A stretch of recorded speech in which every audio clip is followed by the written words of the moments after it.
नमस्कार, जय हिंद, जय Bharat and welcome to deaf talks. This is Aadi Achin. Nepal में जो पूरी गवर्नमेंट वहाँ पर ऊपर-नीचे हुई, उसके बीच में एक छुतरी सी आई। छुतरी ऐसी आई कि भई इज़राइल ने जाके कतर को बॉम्ब कर दिया। सुनने में आता है इज़राइल जाके कभी हमास को मारता है, कभी हिज़बुल्लाह को मारता है, कभी सीरिया में मारता है, कभी यमन में मारता है, कभी ईरान के साथ एक बारी हो गया। ये तो कतर के साथ, ये क्या हुआ? बात करते हैं मनीष सर से। नमस्कार सर, वेलकम टू शो। नमस्कार आदि। थैंक्स आपने इस टॉपिक के लिए बुलाया। It's it's a important development in the region. Important पता नहीं क्या हो रहा है सर। सर बट ये बताओ, हमास के नेगोशिएटर्स वहां बैठे थे। इट सीम्स एक जो डील थी डोनाल्ड ट्रंप ने जो डाली थी कि भाई मैंने एक डील डाली है, Israel has agreed to it, Hamas needs to agree to it. तो जो मेरी प्रिजम्पशन थी कि कतर ने बुलाया होगा, अच्छा यार आओ बैठो बात करें, because they been doing all this negotiations. तो ये सडनली आके पट करके मारना, व्हाट डू यू सी? क्या दिखता है आपको? जी, ये जो दोहा में पोलित ब्यूरो के ऑफिस पे जो बॉम्बिंग की है इजराइल ने, देखिए अगर ये प्रेशर टैक्टिक्स था to get them agree to the demands जो यूएस और इजराइल ने शायद जॉइंटली रखी होंगी, ये कोई पर्पस सॉल्व करेगी नहीं, क्योंकि देखिए पहले भी जो हमास है उसके कई लीडर्स जो हैं वो इस कॉन्फ्लिक्ट में लगभग जितनी भी टॉप लीडरशिप थी वो मारी ही जा चुकी है। जैसे इस्माइल हानिया, याह्या सिनवर, मोहम्मद दैफ और अभी हाल में अबू ओबैदा। तो उससे भी जो हमास है उसने कोई बड़ा कॉम्प्रोमाइजिंग एटीट्यूड नहीं दिखाया। और अगर वो इन अटैक्स के बाद ज्यादा थोड़ा सा अपने आप को इलास्टिसिटी दिखाते हैं अपनी नेगोशिएशन में, थोड़ा सॉफ्ट स्टैंड लेंगे, तो उनकी क्रेडिबिलिटी जो है वो डेंट होती है। Like because people gonna say that आप इतनी बड़ी पॉपुलेशन जो करीब 2 मिलियन लोगों की वो ब्लॉकेज में रह गई थी, वो एक तरह से स्टारवेशन पे जा रही थी, तब आपने नेगोशिएशन नहीं की, बट जब आपके लीडर्स मारे जाने लगे तब आप नेगोशिएट कर रहे हो। तो अगर ये इसलिए किया गया था तो काउंटर प्रोडक्टिव है, उससे कुछ हासिल नहीं होगा। और हमास ने तो कह भी दिया है स्टेटमेंट में कि that they won't change their demands for the cease fire deal. तो आई वोंट थिंक दैट अगर ये तेल अवी हो सकता है कि अभी जो मंडे को जेरूसलम में अटैक हुआ और जिसको हमास ने और बाकी जो टेररिस्ट ग्रुप्स हैं गाजा में, उन्होंने अपलॉड किया और हमास ने एक्सेप्ट भी किया, तो I think that is this was a retaliation for that. Hmm. This it I mean it does make sense कि उसका रिटेलिएशन आपने करा है। But Qatar, I mean Qatar is a not an escalation as per se, military escalation तो नहीं है। But you know Qatar is an important player. ये जितने भी टेररिस्ट ग्रुप्स हैं इनकी नेगोशिएशंस और ये सब कतर में ही होती हैं। इट्स अ प्रीटी इंपॉर्टेंट जी। प्लेयर। तो आई मीन कुछ तो सोचा होगा इन लोगों ने मारने से पहले, क्या कतर को अभी आउट करना है क्या पूरा गेम में से कि यार तुम्हारा हो गया, तुम चलो यहाँ से? जी, आप बिल्कुल ठीक कह रहे हैं आदि कि कतर जो है, इट्स नॉट ईरान। बहुत अनप्रेसिडेंटेड अटैक्स हैं ये, और सरप्राइजिंग भी हैं। अम, क्योंकि कतर एक ऐसा प्लेयर है मिडिल ईस्ट में, it's it's like a middle power. और कतर, थोड़ा सा इसमें कतर को ना समझना पड़ेगा कि कतर की स्ट्रैटेजी क्या है और वो इतना इम्पोर्टेंट खास तौर पे 10-15 साल में क्यों हुआ है। तो कतर की जो एक फॉरेन पॉलिसी है वो ये है कि to maintain contacts and communication with everyone. और यही इकलौती कंट्री है मिडिल ईस्ट की जो साइमल्टेनियसली जितने भी टेररिस्ट ग्रुप्स हैं और जितने भी इस्लामिस्ट ग्रुप्स हैं मिडिल ईस्ट में, उन सब से बात कर सकती है, साइमल्टेनियसली वेस्ट के साथ भी बात कर सकती है। और इट्स अ वेरी सरप्राइजिंग कि एक तरफ वो यूएस का सबसे बड़ा मिलिट्री बेस जो है अल उबैद एयर बेस वो होस्ट करते हैं मिडिल ईस्ट में, और साथ में जो ये एक्सट्रीमिस्ट ग्रुप्स हैं, टेरर ग्रुप्स हैं, उनके पॉलिटिकल ऑफिस भी, पोलिट ब्यूरो ऑफिस, उनको भी होस्ट करते हैं। जैसे मैं दोहा में रहा हूँ, लास्ट टाइम मैं 2017 में था। So this office of Hamas it's like a office to maintain the communication with the international agencies and the media. तो ये मैंने भी जो हमास के स्पोक्स पर्सन का इंटरव्यू किया था 2017 में, I did it through this office only, like they arrange it. तो ये जो था, इसको बॉम्ब करने से इनको कुछ हासिल तो नहीं हुआ है, और ये जो था इस ऑफिस के थ्रू ही एक लाइन ऑफ कम्युनिकेशन ओपन रहती थी बाहर के वर्ल्ड के साथ, क्योंकि अगर आपको अब, हम्म, क्योंकि Gaza is not a secured place, तो वहां पर भी इंटरनेशनल एजेंसीज और मीडिया जो है वो हमास के साथ कोई बहुत कम्युनिकेट नहीं कर पाती। और कतर को अगर आप देखें तो ये ऑफिस यहाँ पे बहुत टाइम से था, लाइक सिंस 2012। yeah. उससे पहले ये जो हमास का पॉलिटिकल ऑफिस था वो सीरिया डेमस्कस में था। Then when the start Syria civil war started, तो हमास ये नहीं दिखाना चाहता था कि हम डॉक्टर बशर असद के साथ हैं, अलाइड हैं, और हम डेमस्कस में हमारा पॉलिटिकल ऑफिस है, क्योंकि वो शिया सुन्नी कॉन्फ्लिक्ट में तब्दील हो चुका था तब तक, Syrian civil war. So they move, उस समय जो उनके पॉलिटिकल पोलित ब्यूरो के चीफ थे, वो खालिद मिशाल थे। तो they moved it to Doha. तब से कतर होस्ट कर रहा था, और कतर इन्हीं को नहीं, बाकी जैसे तालिबान का पॉलिटिकल ऑफिस भी 2013 से दोहा में है।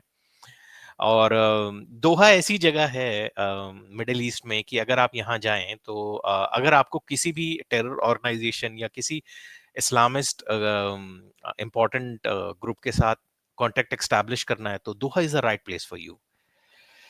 तो I think it's this was very off limit, but Israel ने इस रेड लाइन को भी पार किया है, तो repercussions gonna be there, बिल्कुल होंगे।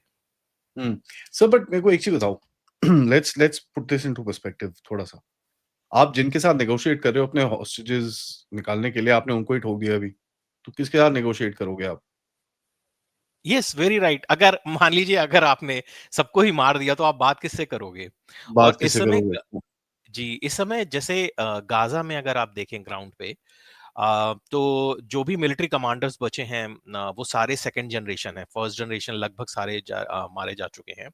यही सीनियर लीडर्स थे जो पॉलिसी मैटर्स को इन्फ्लुएंस कर सकते हैं, जो दोहा में हैं। तो अगर आप इनको भी कर दोगे तो you won't get any outcome. So क्योंकि जो सेकंड लाइन ऑफ लीडरशिप है वो अपने आप को डेडिकेटेड दिखाने के लिए और ज्यादा अपने आप को लोगों के साथ कनेक्ट करने के लिए वो और रेडिकल और एक्सट्रीमिस्ट व्यू ही लेगी। एक- कहीं पर भी सोल्यूशन जो है वो एक सीनियर और वेटरन जो ऑफिस बेयरर्स हैं उनके हम्म, थ्रू ही निकाला जा सकता था। But I am also amazed कि इसराइल ने इस पॉइंट इन टाइम में ऐसा करके क्या अचीव किया है। आई am not getting it. Okay. Now sir इसको थोड़ा सा और जूम आउट करते हैं।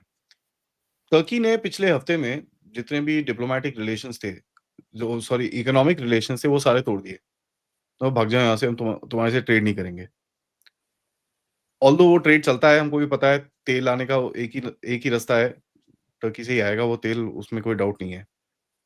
Now how do you see this Turkey Qatar? Turkey Qatar is again, you know, it's a nexus. ये दो अब साथ में होके क्या करेंगे इसके साथ? जी, अ, आदि देखिए, जो वो कतर है वो किसी के एक्सेस में है नहीं, उसकी खुद की बहुत ज्यादा एस्पिरेशंस हैं। सो वो सबके साथ है और किसी के भी साथ नहीं है। कतर ये सोचता है कि हम जो है मिडिल ईस्ट में एक बहुत इंपॉर्टेंट रोल अदा कर सकते हैं। और ये जो उसकी एजम्पशन है वो क्यों है, क्योंकि जैसे मैं अभी बात ही कर रहा था कि इनके सबके साथ लाइन ऑफ कम्युनिकेशंस हैं। और जिन ग्रुप्स को क्योंकि अगर आप जो भी मिडिल ईस्ट के जो सुन्नी ब्लॉक की मैं अगर बात करूं, उनमें अगर आप देखें, जो मेजर ब्लॉक्स हैं, एक है ये Saudi and UAE led Gulf में, और ये एक other one is led by Turkey, जो टर्की अपनी प्रॉक्सीज के थ्रू चलाता है। इन दोनों के साथ कतर के बड़े अच्छे रिलेशन हैं। On on the contrary Muslim brotherhood जो है वहाँ की सबसे बड़ी पॉलिटिकल इस्लामिस्ट मूवमेंट, उनके साथ भी कतर के बड़े अच्छे रिलेशंस हैं और ये रिलेशन आजकल में डेवलप नहीं हुए हैं, दे गो वे बैक। आपको पता है जब Muslim Brotherhood was establish in Egypt, वहां पे स्कूल टीचर थे हसन अल बना, 1925 में एस्टैब्लिश किया उन्होंने।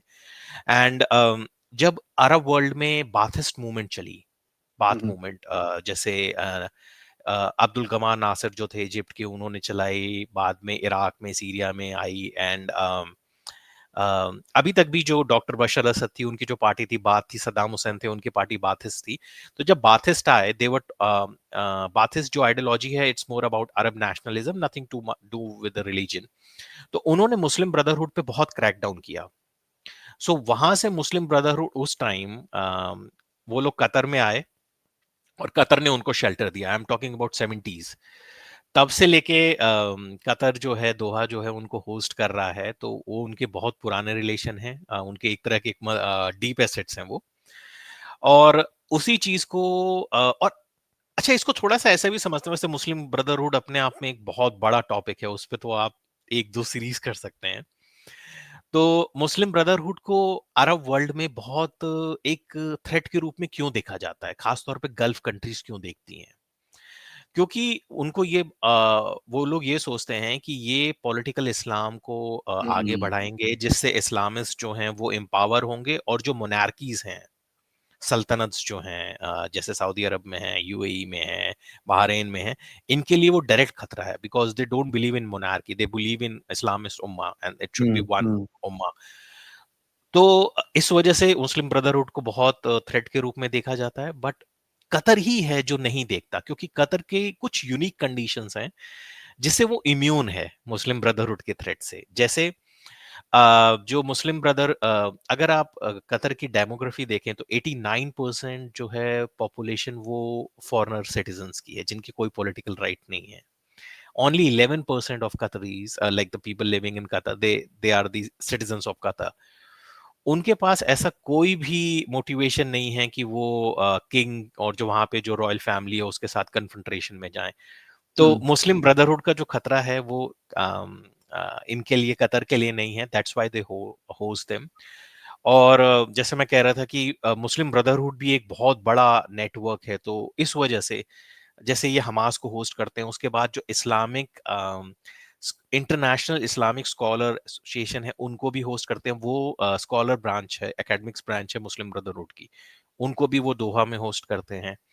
तो इस वजह से कतर जो है वो एक बड़ा ही यूनिक कंडीशन में आ जाता है। और आप देखें तो इन्होंने लास्ट कुछ सालों में इतनी जगह मीडिएशन की है दैट जैसे यहाँ पे आप देखें तो हम लेबनान में इन्होंने मीडिएशन की, जो 2004 में इराक होस्टेज क्राइसिस था वहां पे किया इन्होंने। हाँ, और उसके बाद चैड में, अफ्रीका में वहां किया, यूएस और वेनेजुला में भी बैक चैनल एस्टैब्लिश किए, और दारफुर में, सूडान के, यमन में, लेबनान में। तो अ, अगर आपको कहीं से बात करवानी है, शांति या बैक चैनल कम्युनिकेशन करना है, ट्रैक 2 डिप्लोमेसी, ट्रैक 1 डिप्लोमेसी, ये सब कतर कराता है।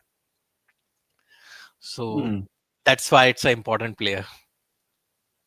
तो सर अभी देखो, it's an important player, now you pissed off the important player, fantastic. But यहाँ पर अमेरिका आता है, अमेरिका बैठा हुआ है, ठीक है? अमेरिका का सबसे बड़ा एयरबेस वहाँ पर है। Are you trying to tell me no air defence could pick it up? I don't think so that it air defense can't pick it up। और ये इन्होंने किया नहीं, मतलब they knew that the attacks are coming। and अभी तो Qatar के जो फॉरेन मिनिस्टर है उन्होंने ये बात को कहा भी कि भाई America gave us the information only when the attack started। so ऐसा नहीं था कि हमें पहले से बताया गया, जो अमेरिका क्लेम स्टार्टेड कि करता है। कई लोग बोल रहे हैं 10 मिनट के बाद बताया। हाँ, मीन्स लाइक प्रायर इंफॉर्मेशन नहीं थी while the attack was happening, क्योंकि अटैक भी थोड़ा लंबे टाइम तक चला है। Like as per the Israeli हाँ, डिफेंस फोर्सेस करीब 15 fighter jets involve, about 10 fighter jets involve थे, and they fired about 10 to 15 projectiles.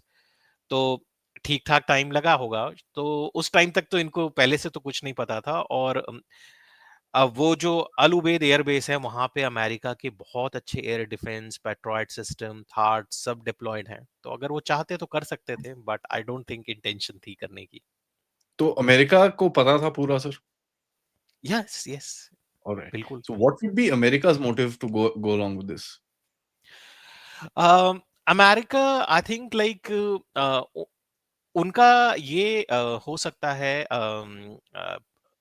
Motivation कि भाई इजराइल जो है वो शायद इस चीज को बहुत पुश करके एक जल्दी से या इजराइल ने ये एक, I am just assuming that कि इजराइल ने ये उनको सेल किया होगा कि that like with this attack Hamas will be under tremendous pressure and we will get some deal conclusion and so let us do this, we will definitely get some results. तो अब ये कितना results मिलते हैं ये तो पता चल जाएंगे कुछ दिनों में। हुँ, और देखिए ये मैं अगर आपको इस बात में कहूँ, ये लोग जितना फोकस कर रहे हैं, जैसे बेंजामिन नेतन्याहू बार बार ये इस चीज पे कर रहे हैं कि वी वांट, देखिए जो डील में जो डेडलॉक आ रहा है सीज फायर डील में वो ये है दैट हमास वांट कि जब हम होस्टेज का रिलीज करें तो वहाँ जो प्रिजन में हैं, इजरायली प्रिजन में पैलेस्टीनियंस, उनको भी रिलीज किया जाए इन एक्सचेंज, और एक 60 डेज का वो बने temporary ceasefire, and then they should be talks about the permanent ceasefire. But जो इजरायली पॉलिसी मेकर्स हैं जो कह रहे हैं they want that there should be unconditional release of the hostages.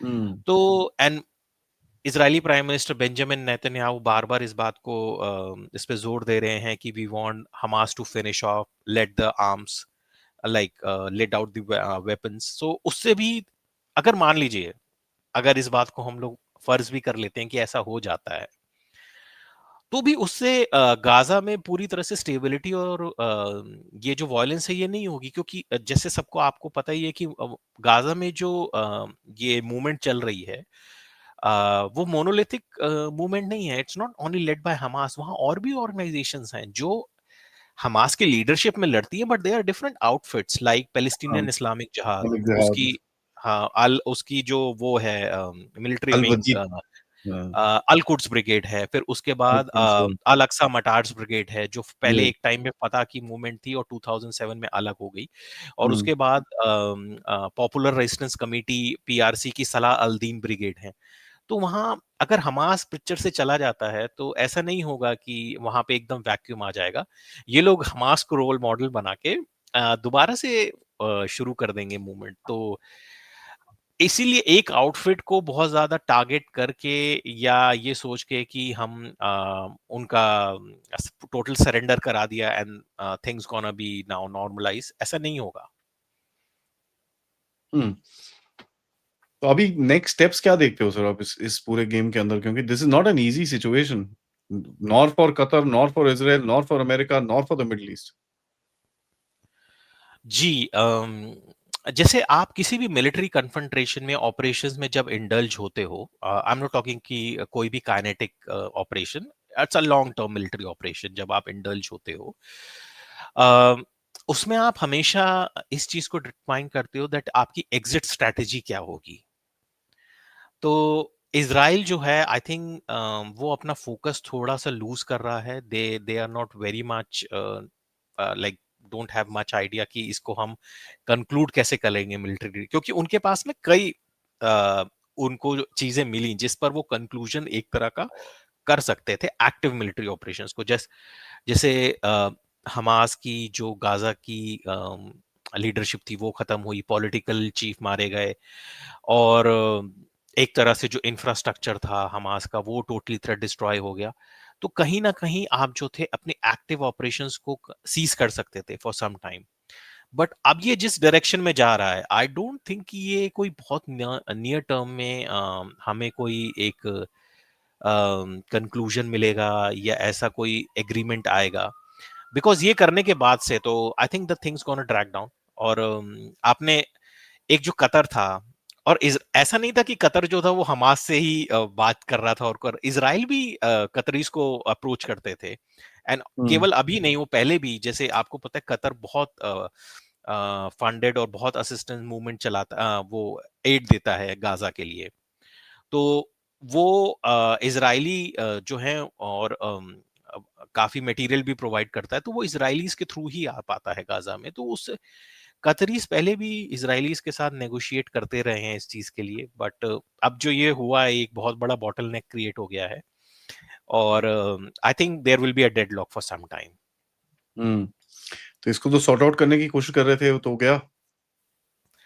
जी बिल्कुल, आई थिंक कि permanently अगर नहीं भी हुआ तो फॉर सम टाइम ये एक हर्डल तो क्रिएट हो ही गया है, बट अब इसमें मुझे लगता है कि जो इजराइल है या यूएस, खासतौर पे यूएस को ना वहां पे अब न्यूट्रल पार्टी के रूप में नहीं देखा जा रहा, तो they are also considering it like as a party to the conflict.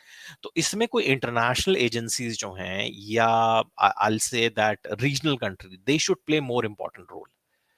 और वो एक तरह का, I am not saying like Iran like, क्योंकि ईरान खुद भी एक पार्टी ही है इस कॉन्फ्लिक्ट में, लाइक कंट्रीज और may be like alliance of the gulf countries like Qatar, UAE, Saudis, ये लोग थोड़ा सा अगर एक्टिव रोल प्ले करें और they really push for a genuine solution, I think then that can fructify. That can क्योंकि fructify. Yes, but क्योंकि Israel ने देखिए, अब आप अम, देखिए अगर इजराइल के जो डिप्लोमेटिक आइसोलेशन है वो दुनिया में बढ़ रहा है, और उनकी इकोनॉमी भी बहुत हिट ले रही है, क्योंकि जब इतना बड़ा मोबिलाइजेशन करते हो, आपकी पॉपुलेशन कितनी है, तो आप अपनी वर्क फोर्स में से, प्रोडक्टिव वर्क फोर्स में से बहुत बड़ा एक चंक जो है आपने आर्मी में डिप्लॉय किया हुआ है, तो इकोनॉमी भी हिट ले रही है, हम्म डिप्लोमेटिक आइसोलेशन भी हो रहा है, तो आप कितना टाइम किसी चीज को ड्रैग करोगे? और इंटरनेशनल कम्युनिटी की भी एक वो लिमिट होती है, 2 साल के लगभग हो जाएंगे अक्टूबर नेक्स्ट मंथ में। तो अगर आप 2 साल में अपना कोई ऑब्जेक्टिव अचीव नहीं कर पाए कि आप कॉल ऑफ करो, तो और कितना, मतलब you want that international community should support you for next 2 years more. Hmm diplomatic isolation तो बहुत खराब है sir. Last question, I mean whatever said and done, the diplomatic isolation is terrible. Yes, like I'll say even in the Western world, and ये जो है there is a trend now going on to recognise Palestine. ठीक है, ground पे इसका बहुत फर्क नहीं पड़ेगा, बट ये एक तरह का जो वो फ्रांस है। ने बोला सर उसकी अपनी गवर्नमेंट गिर गई। नहीं, बट जैसे ऑस्ट्रेलिया है वो भी नेक्स्ट मंथ तो है, वो करने वाला है रिकॉग्नाइज पैलेस्टीन को। तो things are not in favour of Israel at all, और कई कंट्रीज के साथ जिनके पहले इनके फ्रेंडली रिलेशन थे, या तो वो बहुत कोल्ड हो चुके हैं या they are going south. Hmm And I don't know like why Tel Aviv is not getting it, or what's their grand strategy is. uh, दिख नहीं रहा है ऐसा भी, और जो कंट्रीज बहुत स्टॉन्च सपोर्टर्स भी थे इजराइल के, अब वो लोग उतने वोकल सपोर्टर्स नहीं रह पा रहे, क्योंकि एक तरह का जो ग्लोबल ओपिनियन है वो बहुत इजराइल के खिलाफ है इस time. Correct correct, that is there sir, उसके अंदर कोई डाउट नहीं है। जी। यू नो बिकॉज किसी की सुन नहीं रहे, they not you know, but it's very it's very it's very difficult situation to analyze कि भाई ये हुआ क्या suddenly. I mean, and of all the things you go and hit Qatar, and not that I like Qatar or anything like that. Let me make that very clear. हाँ, कोई मेरे को personal पसंद नहीं है, कोई ऐसी बात नहीं है, but it's a little weird. But एक चीज आप देखिए, देखिए हम कतर जो है एज अ कंट्री, ठीक है, हम इस बात पे कई चीजों में हम उनसे एग्री नहीं करते, या उनकी जो अप्रोच है, बट वो ना बड़े they are friendly towards negotiation, वो लोग कभी भी बातचीत बंद नहीं करते। जैसे अभी इंडिया के भी केस में हुआ था दैट जो इंडियन के about 8 citizens they were in prison in Qatar on the charges of spying and espionage. तो बट इंडिया ने highest level of diplomatic channels पे उनको अप्रोच किया, नेगोशिएट किया, तो दे रिस्पोंडेड। तो कतरीज आर नॉट लाइक कि वेरी हार्ड टू नेगोशिएट, बहुत रिलक्टेंट लोग हैं, ऐसा नहीं है। वो लोग बहुत डिप्लोमेटिक हैं, और आई से कि हमेशा मिडिल पाथ फाइंड करने का कोशिश करते हैं। और They're आप यही small, देख, small, not they don't have the strength to kind of, थोड़ा बहुत लड़ सकते हैं, ज्यादा नहीं लड़ सकते आपसे फिर। हाँ, लेकिन पता है आजकल ना दुनिया में केवल आप ना मिलिट्री पावर को ही एक क्राइटेरिया नहीं बना सकते, इसमें और बड़ी सारी चीज़ें होती हैं। जैसे अ, अब ये जो अटैक हुआ है कतर पे, इससे इनकी जो इस्लामिक वर्ल्ड में है, इनकी एक तरह से पोजीशन और स्ट्रेंथन ही होगी। And in middle east only, like ये पॉलिटिकल इस्लाम के सबसे बड़े स्पॉन्सर माने जाते हैं Qatar, through they have a history of hosting the Islamist figure. अल जजीरा के ब्रॉडकास्ट सभी लोग जानते हैं कितने ज्यादा बाइस्ड होते हैं, बट ठीक है, ये उनकी पॉलिसी है। बट इस तरह के अनप्रेसिडेंटेड अटैक्स करके आप कतर पे प्रेशर बनाएंगे, ऐसा भी नहीं होगा। कतर ने बहुत प्रेशर देखे हैं। 2017 का जो पूरे जीसीसी गल्फ कॉपरेशन काउंसिल की जो मेंबर कंट्रीज हैं, उन्होंने इनका पूरा वो किया, आइसोलेशन और एक तरह से सीज में डाल दिया कतर को। उसके बावजूद इन्होंने जरा सा भी बल्ज नहीं हुए, and they keep on pursuing उनकी पॉलिसीज। और 2017 उस टाइम में वहीं पे था, एंड दैट टाइम वहां पे ना बड़ा वो चल रहा था कि सप्लाईज कहाँ से आएंगी, तो they took it from Turkey, they took it from Iran. तो ये लोग साइमल्टेनियसली ईरान के साथ भी नेगोशिएट करते हैं, टर्की के साथ भी करते हैं, और अपने जो एक तरह के ब्रदरली कंट्रीज हैं जो एथनिक बहुत इनसे सिमिलर हैं, गल्फ कॉर्पोरेशन काउंसिल्स की, सऊदी, यूएई, उनके साथ भी करते हैं। तो ये करने से कोई खास फायदा इजराइल को हुआ तो है नहीं, बट लेट्स सी। और एक चीज है कि इन्होंने ना कई चीजों पे, जैसे तालिबान का भी जब नेगोशिएशन हो रहा था 2013 में, जहां पर भी डेडलॉक्स आ रहे थे, वहां पे कतर केवल फैसिलिटेटर नहीं था टॉक्स का, they were also participating and mediating. तो तालिबान को भी कई जगह वो लोग ये करते थे कि भाई be flexible, and in the end you will have the last laugh. तो इन्होंने एक तरह का रेजोल्यूशन यूएस और तालिबान की डील में भी बहुत रोल, क्योंकि वो डील, बहुत है।